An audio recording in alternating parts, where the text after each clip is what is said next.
There are 3 different types of spheres in Blender that you can use in your projects. You have the ordinary UV sphere, the icosphere, and the cube. Yes, I do mean the cube, just not in its current form, obviously. Rather, once it has been transformed, not by the subdivide modifier, but by going into edit mode using A to select all the vertices and then right-clicking and subdividing. In the control panel that then appears in the bottom left, change the subdivide and increase as much as you wish, and then setting the smoothness to 1.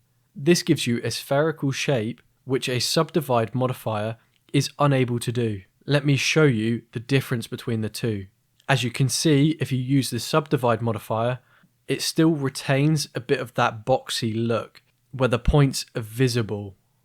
So why is it the best? It's simply because of the topology that it creates. Whilst it may not be superior in all scenarios, it does remove the poles.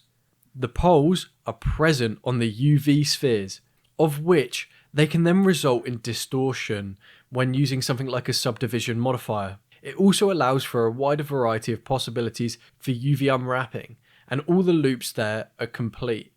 The icosphere is composed entirely of triangles, and so isn't really that practical to use, but it isn't completely useless as it has its use cases.